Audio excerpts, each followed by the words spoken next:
Olá pessoal, meu nome é João, eu tenho 31 anos, eu sou designer gráfico, sou músico, já trabalhei também com teatro, com sonoplastia, né?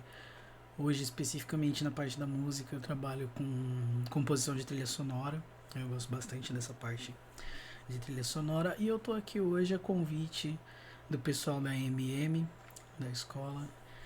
Eles me fizeram um convite aqui para conversar um pouquinho com vocês sobre a profissão de designer e sobre como dá para se relacionar isso com a música, né? Então, eu vou falar um pouquinho da minha história, da minha carreira, como eu comecei na profissão e eu vou dar algumas dicas também mais para frente para quem estiver querendo seguir também nessa área, certo?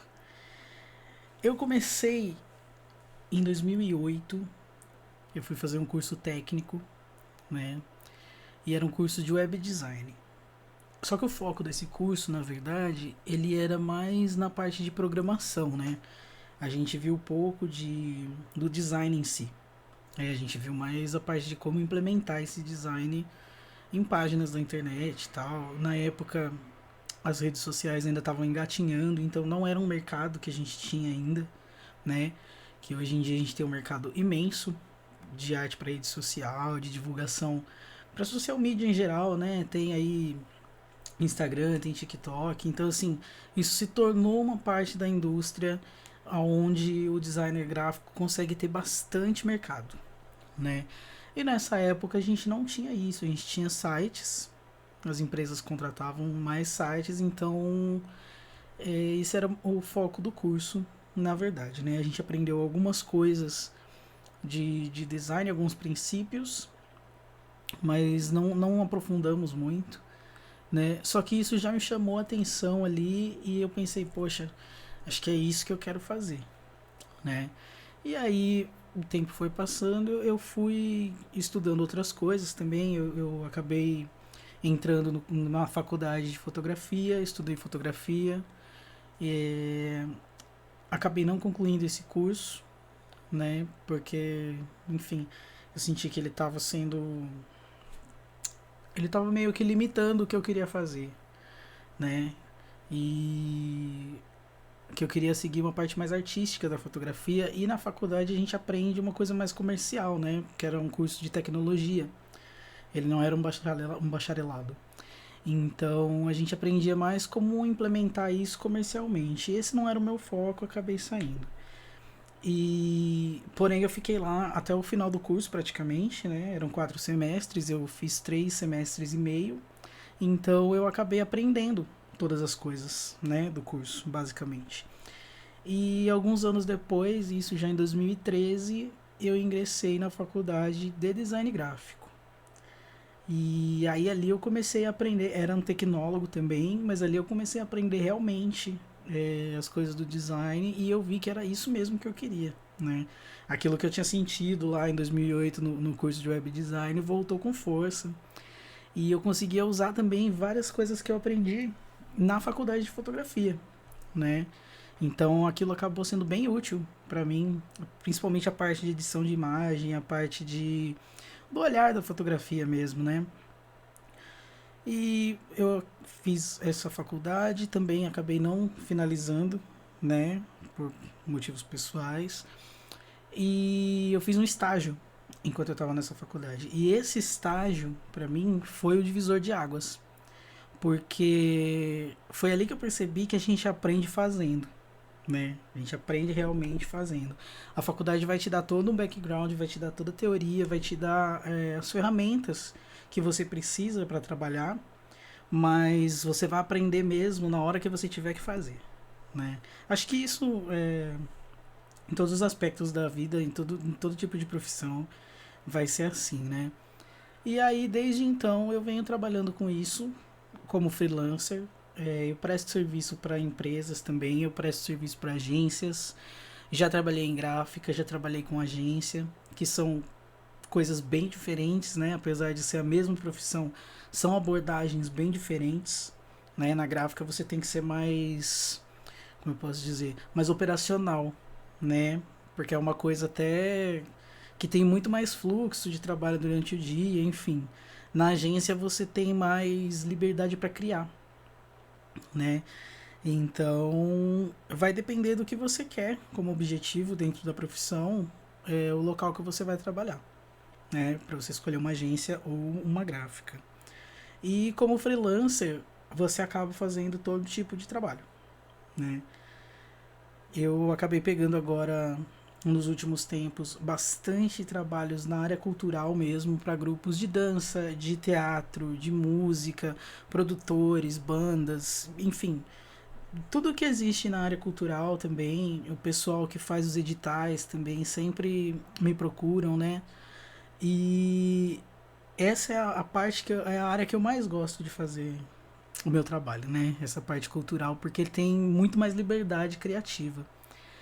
Então, é basicamente isso, a forma que eu comecei, né? Desde 2013 e tô aí até hoje. Aí, o que que a gente tem que pensar quando se fala de design para projeto cultural? Existe uma diferença entre o design e a arte, né? Tem sempre essa discussão no meio, o pessoal vem sempre um questionamento, né? Design e arte? Por definição, não. Mas o design pode ser artístico, né? Que a diferença do design para a arte é que o design é objetivo e a arte é subjetiva.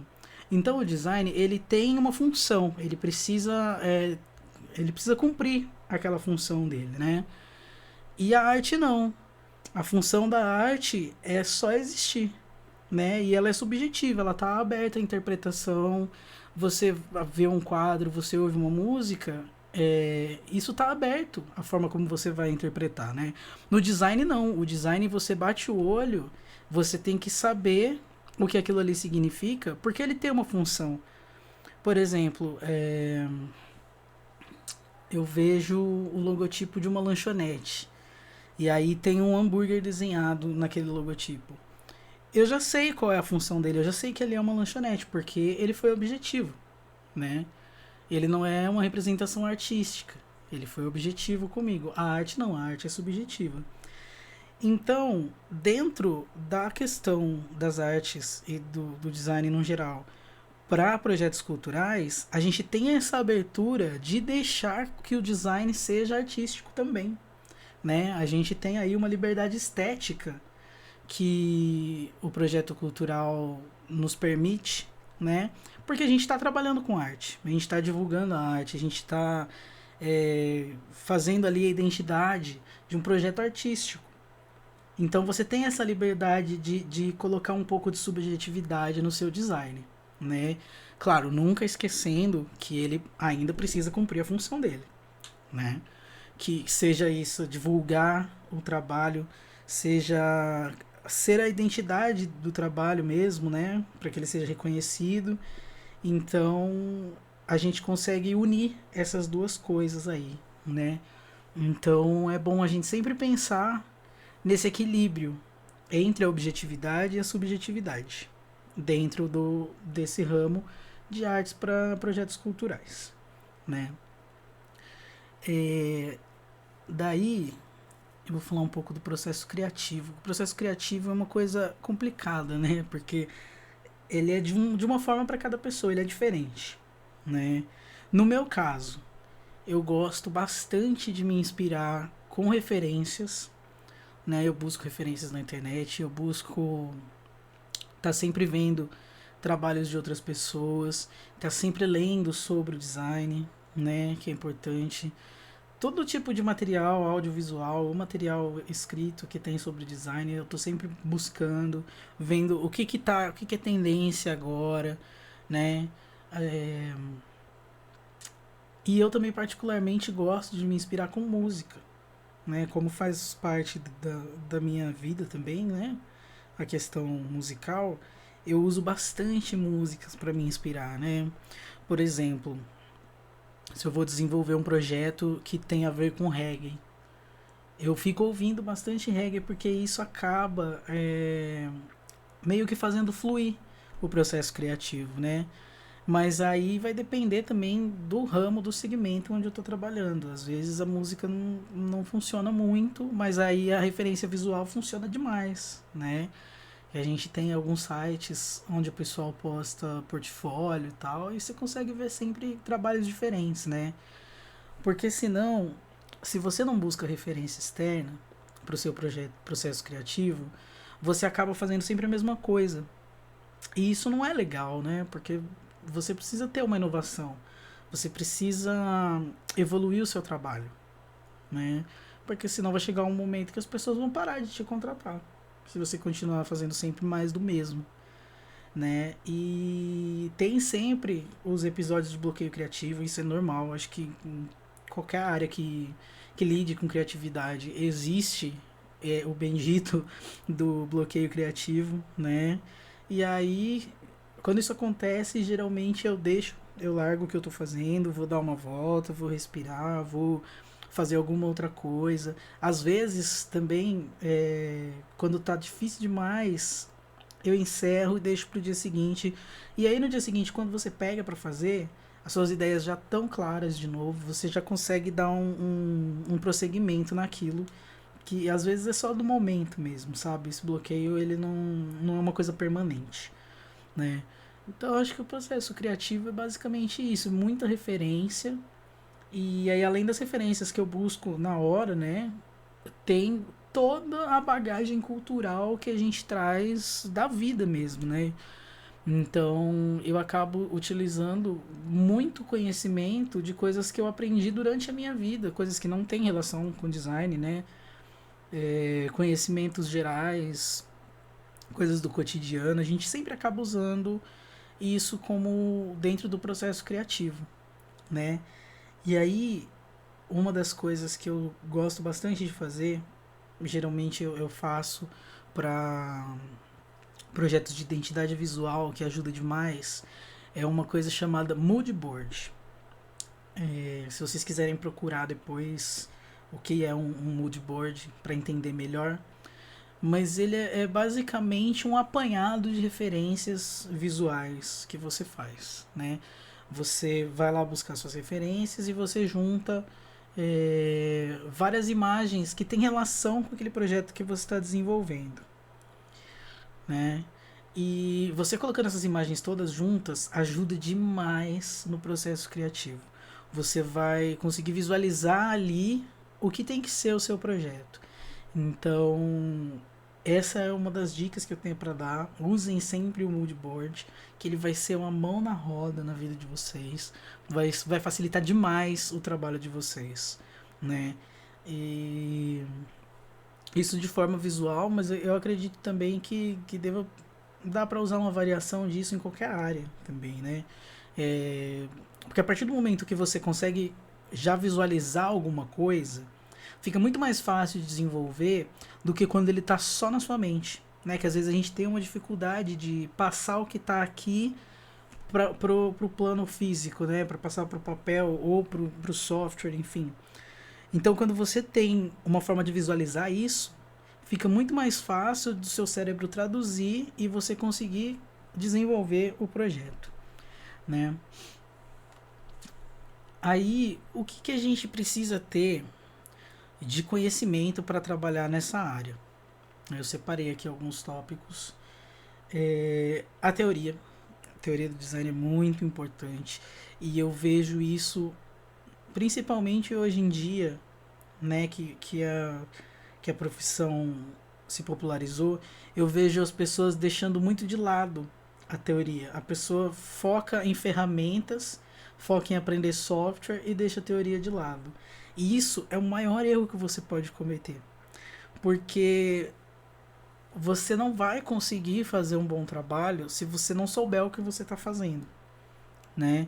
Você pode saber fazer tudo no Photoshop, pode saber mexer em todas as ferramentas do Photoshop. Se você não tem uma base teórica do design, de como as coisas funcionam dentro do design, de como fazer com que ele seja eficaz, isso não vai adiantar. Então, a teoria é importante demais. Você tem que saber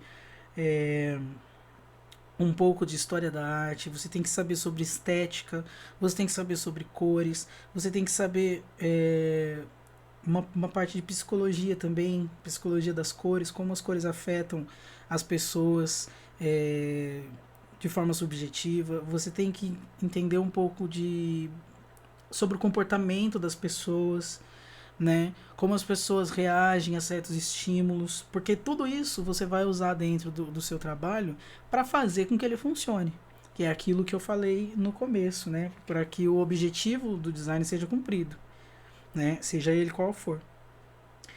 É, é importante que você tenha um conhecimento de semiótica. A semiótica é o estudo do significado das coisas, né?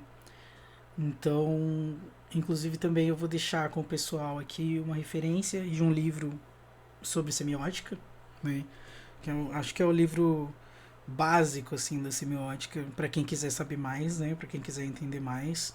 Ou também é fácil de achar, você coloca semiótica, o que é semiótica no Google, você consegue achar fácil algumas coisas que explicam mais detalhadamente. Mas basicamente a semiótica é o estudo do significado. E aí você precisa ter isso para aplicar no seu trabalho. Porque você vai estar utilizando símbolos, você vai estar utilizando cores, você vai estar utilizando tipografia, e você precisa saber ou ter uma noção de como as pessoas vão entender aquilo ali, de como as pessoas vão interpretar aquilo ali, né? Então é aí que se aplica a semiótica, que você vai é, avaliar o significado daquelas coisas e para saber também como que as pessoas podem interpretar errado o seu trabalho, né? Porque muitas vezes acontece. Às vezes a pessoa faz um trabalho sem ter esse estudo do significado e o que para aquela pessoa parecia uma coisa, para outras pessoas vai parecer outra coisa e isso pode ser muito prejudicial para o seu projeto, né? É... Então, essa é a importância do estudo da semiótica. É importante você conhecer pelo menos o básico e como aplicar isso no seu trabalho. Interpretação de texto é muito importante, apesar de que geralmente quando você está trabalhando com uma equipe, os textos vêm prontos, né? Você só aplica ali, mas às vezes você vai ter que desenvolver a parte do texto também, né? E é importante que você tenha uma boa interpretação de texto para que fique tudo muito claro, para que as pessoas não confundam o que você está dizendo ali, né? Porque a gente tem que pensar, quando a gente está desenvolvendo esse tipo de trabalho, que a gente tem, claro, um público-alvo, né? Mas a partir do momento que a gente divulgou o nosso trabalho, ele pode chegar em qualquer pessoa, né? Com o advento da internet, o seu trabalho ele pode alcançar qualquer lugar. Até pessoas que você nem imagina, pessoas que não são o seu público podem ter acesso ao que você divulgou ali.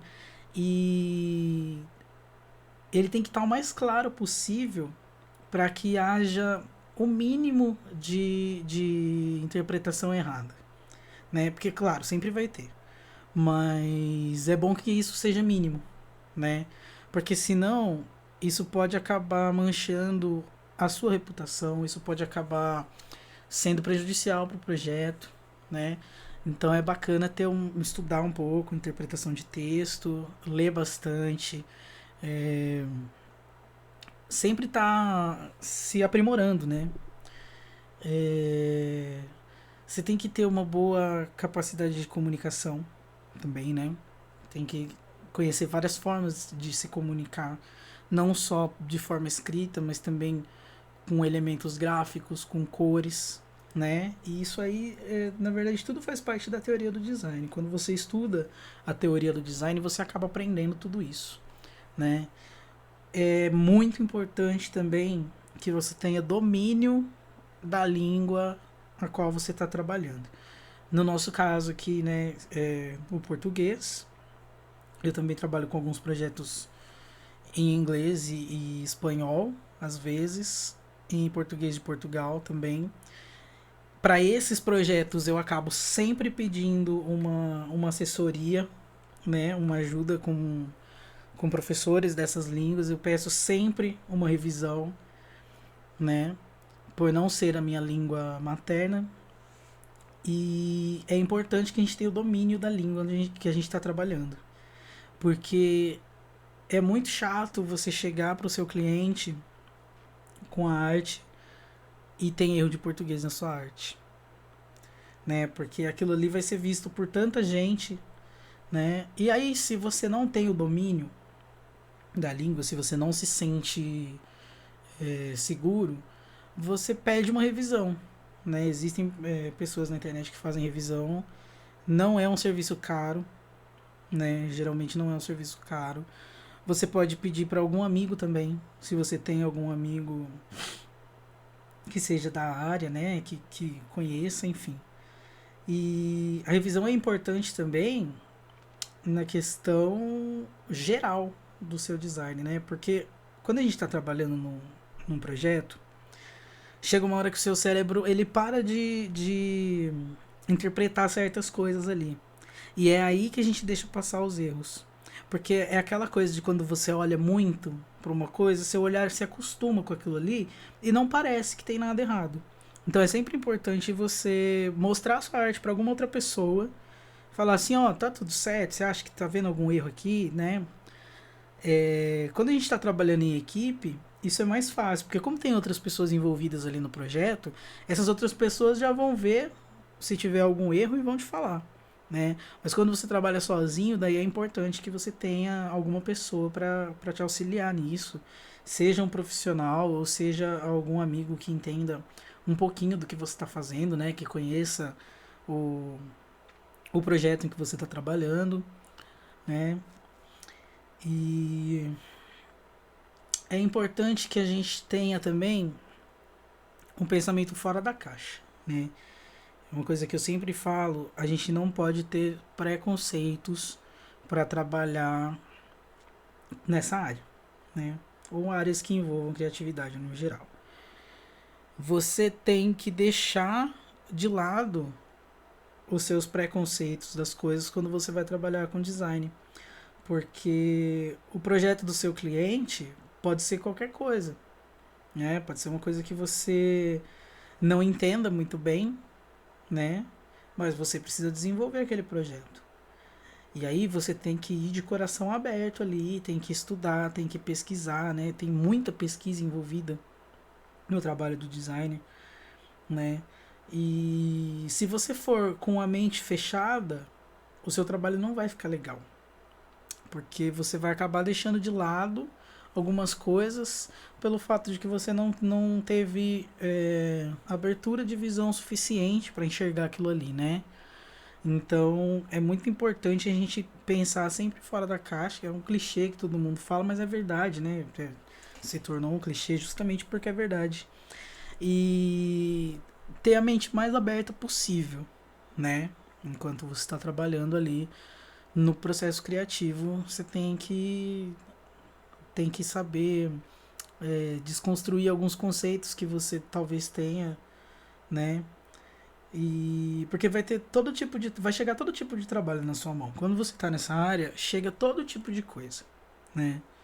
Então, é importante que você tenha uma pluralidade no seu conhecimento, para você conseguir atender todos os seus clientes com excelência, independente do segmento que eles estejam solicitando alguma arte, né?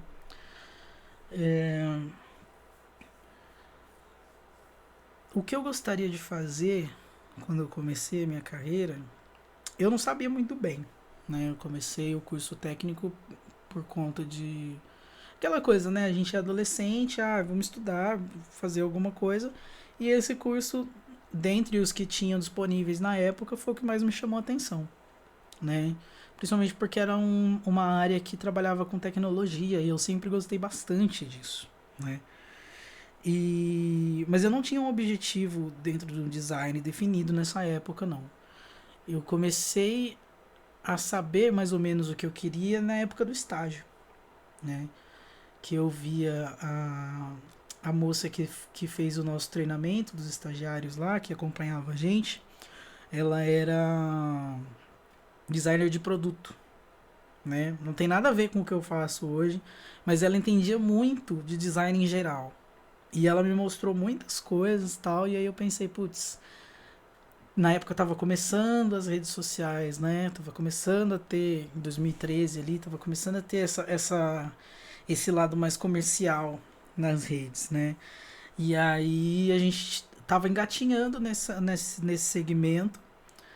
E aí foi quando eu pensei, putz, é isso que eu quero fazer. Eu quero fazer, me especializar em coisas para rede social e identidade visual. Identidade visual é uma paixão que eu tenho. Sempre gostei muito de, de ficar vendo os logos das coisas, sabe? Mesmo quando eu era criança, eu já ficava observando os logos, às vezes recortava os logos das embalagens. Enfim, sempre foi uma coisa que eu gostei muito. E é um dos focos do meu trabalho hoje, né? Felizmente eu consigo pegar bastante projetos nessa área, né? E é sempre muito gratificante desenvolver esse tipo de projeto para mim.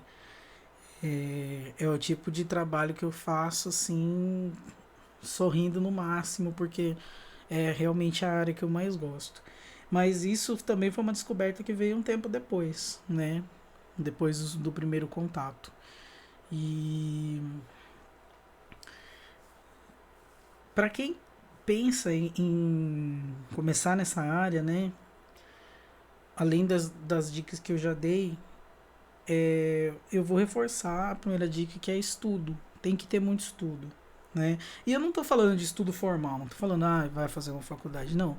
Se você puder, se tiver a oportunidade de fazer uma faculdade, legal, porque a faculdade vai te dar um background teórico, né? Vai ter ali um professor para te ajudar, né? Então é bacana se você puder fazer. Mas se você não puder fazer, a internet está aí, né? Você entra ali no YouTube, você procura tutoriais, você procura aulas, videoaulas, tem de tudo. Então assim, primeiro você precisa ter a vontade, né, dentro de si, de aprender e o foco no que você quer, né? Porque material a gente tem. A gente tem bastante livros também na internet, são livros gratuitos que você pode baixar, né? Tem bastante material de universidades também que eles disponibilizam para o público em geral. Tem no YouTube tem videoaulas que são de universidades, né? Se você buscar ali. Então assim é muito importante estudar, ler o máximo que você puder sobre o design, né? Sobre a história do design, sobre como tudo começou, porque você precisa saber como tudo começou para você entender o que está fazendo agora, né? E buscar sempre referências, ver trabalho de outros designers, acompanhar. Tem vários designers também no YouTube. Os que eu mais acompanho o trabalho são o Marcelo Kimura e o Thales Ramiro, né? Que eles têm bastante vídeos bacana, eles têm tutoriais. Vira e mexe, eles fazem workshops gratuitos também pelo YouTube. Então, assim, mesmo que você não tenha condição, tempo para fazer uma faculdade, você tem bastante material gratuito na internet, né? Que vai te ajudar pelo menos a dar os primeiros passos ali dentro. E aí, à medida que você começar a fazer, você vai percebendo que enquanto você está fazendo, vai ficando mais fácil, né? Mas basicamente é isso, né? É muito estudo, estudar bastante teoria, as ferramentas. Uma dica para ferramentas. Não queira aprender tudo que a ferramenta faz. Por exemplo, o Photoshop ele faz milhares de coisas, ele tem milhares de funções. Mas aí você vai usar todas? Tem que pensar nisso, né? Você vai trabalhar em qual segmento? Você vai trabalhar com artes para redes sociais? Você não vai precisar saber tudo que o Photoshop faz. Então, quando for se pensar em aprendizado de ferramenta, buscar cursos de Photoshop, de Illustrator, da ferramenta que for. Você busca o curso pelo foco que ele vai ter no que ele vai te ensinar a fazer. Então, por exemplo, existem cursos de Illustrator específicos para logo, né? Existem cursos de Photoshop específico para artes de Instagram. Então, esses são os melhores cursos que você vai achar, porque eles vão te ensinar as funções que você vai usar sempre, né? E aí, se você precisar de alguma função que você não aprendeu no curso, como eu já disse, o YouTube tá aí, né? O que não falta no YouTube é tutorial de ferramenta. Então ali tem praticamente tudo que você precisar, você encontra. E aí tem também a questão da relação da música com o design dentro do meu fluxo de trabalho, né? É, acaba sendo uma estrada de duas mãos. Porque tanto eu uso inspiração musical para produzir projetos de design, como eu uso inspirações visuais e do design para produzir música, né? É, como eu trabalho bastante com trilha sonora, eu sempre busco inspiração visual também para isso, né? Porque geralmente é o tipo de coisa que vai ser usado em trabalhos audiovisuais. Então eu preciso ter um background dentro do design, dentro da imagem, para poder desenvolver aquela música de forma que ela também conte uma história, né? Porque ela também precisa ter uma função ali. Então acaba essas duas coisas se ligando bastante dentro do meu trabalho, né? Às vezes elas até se tornam a mesma coisa, né? Que eu já desenvolvi projetos conjuntos também, que era a música e o design juntos. E enfim, são coisas que estão interligadas, né? Pra mim, pelo menos. E eu acredito que para bastante gente também, todo mundo que trabalha com criatividade sempre tem assim uma ligação em mais de uma área, né? As pessoas sempre vão acabar se inspirando em outras formas de arte, fazendo com que elas conversem entre si ali. Então é isso, eu gostaria de agradecer mais uma vez o convite do pessoal da MM aqui. A gente sempre está trabalhando junto, né? Eles sempre me chamam para fazer os projetos deles, o pessoal dos projetos culturais, né? Eu sempre desenvolvo identidade visual e artes para eles. A gente trabalha junto muito bem, a gente tem uma sintonia ali, né? Pelo fato de ser todo mundo das artes também, a gente consegue se entender bem. Então eu vou agradecer mais uma vez aí pelo convite de vocês. E eu espero que vocês tenham gostado. Quem quiser trocar uma ideia, conversar comigo também, eu vou pedir pro pessoal deixar o meu contato aí. Quem quiser tirar dúvidas, fazer perguntas, né? E é isso. Muito obrigado a todos pela atenção e até a próxima.